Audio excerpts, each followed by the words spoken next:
Hello, this is Mrs. Taylor, and I'm going to talk to you about the difference between net area and total area using integration.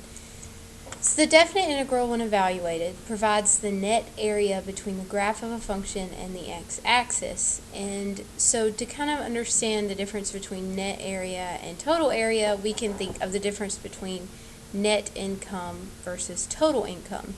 So net income is how much money is taken in after things like expenses are calculated.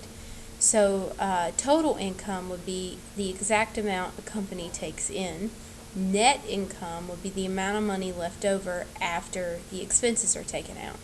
So when you see an area, or excuse me, when you see the word area in a problem, you interpret it as total area. But when you see the definite integral, you interpret it as net area. So let's look at a visual example to kind of understand how this works with calculus. So let's say you have some function, and part of the function is above the x-axis, and part of it is below. And so let's say it crosses the x here at A and here at B. So if I integrate from A to B, and this is our function d of x, or excuse me, f of x, this would be f of x. So let's say we integrate A to B.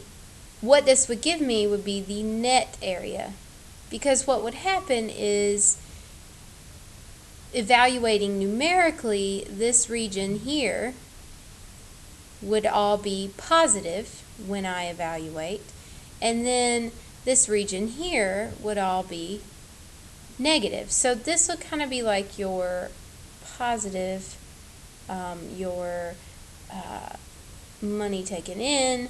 This would be expenses, and so together the expenses would be taken out, and you would be left with your net area.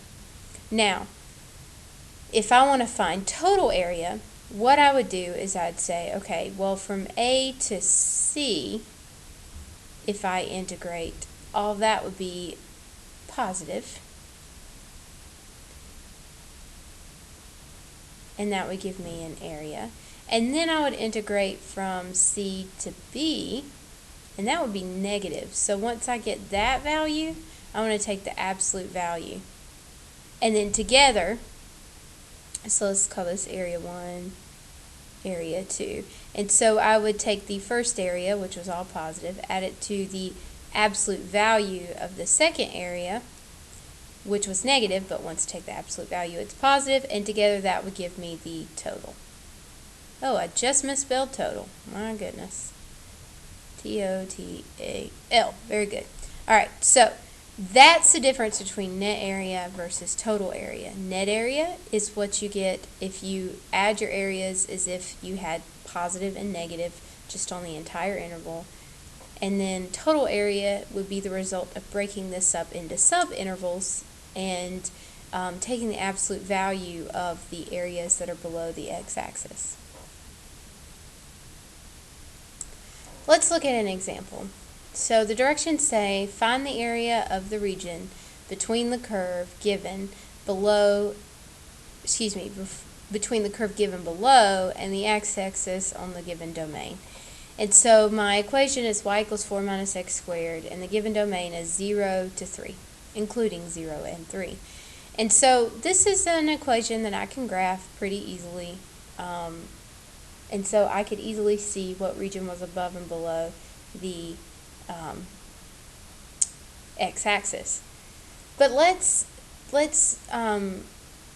find this area as if it's not one that's easy to graph, because there's a good chance that on a test or exam this will be a problem where you won't be able to use your graphing calculator, and you need to know how to find this area without using a graph. And so if you think about it, when it changes from positive to negative area, it changes at a x-intercept, which is where y is 0. So the first thing I want to do is locate those points where it changes from positive to negative. And so I would solve 0 equals 4 minus x squared. I hope all of you can solve that. The solution would be positive and negative 2. And positive 2 is on our given domain, but negative 2 is not. So I'm looking at a subinterval from 0 to 2 and then 2 to 3. Now the question is, from 0 to 2, is this above the x-axis or below? Well, the easiest way to tell is just plug in a value between those two. 1 works. So if I plug 1 in here, I get a positive, so this would be above the x-axis. And then 2 to 3, if I put 2.5 into my equation, that would be 4 minus, and I know that 2 squared is 4, so anything higher than 2.5, or excuse me, higher than 2, such as 2.5, will be greater than 4, which would make this negative. So that would be a negative area. And so I know that I can integrate from 0 to 2 without worrying about having a negative area. And then I can integrate from 2 to 3 and take the absolute value of that area. Now, I didn't have to think through this. I could have just integrated and saw that it was positive or negative, which would have been fine too, either way. If I integrate 4 minus x squared, I get 4x minus, add 1 to the exponent, and then divide by that new exponent. And we'd evaluate from 2 to 0. And then down here, it would be the same integral, same expression, but we would be evaluating from 2 to 3. And so plug those in. This would be 8 minus 8 thirds. If I plug in 0, I just get 0. So this would be 8 minus 8 thirds. And then here, plug 3 in, you get 12 minus 27 thirds, which would be 9. Plug 2 in, I already know that's going to be 8 minus 8 thirds. So let's see, 12 minus 9 is 3, 3 minus 8 is negative 5, so this would be negative 5 minus 8 thirds. And 5 is 15 over 3, which would be negative 15, minus 8, which would be negative 23 over 3. And so this area would be the absolute value, which would be 23 thirds. And this would be 24 over 3, 24 minus 8 is 16, so this would all equal 16 thirds. So my total area would be 16 plus 23, which is 39, and 39 over 3 is 13. So my total area would be 13. And I used total area because it had that keyword area in the directions. And we can check our answer using our calculator just for this video, just to make sure. But normally you won't be able to do that on a no calculator part on your test or quiz. And just a refresher on using your calculator to evaluate integrals, you go to Math. It's option number 9. We want to find out our integral from 0 to 2.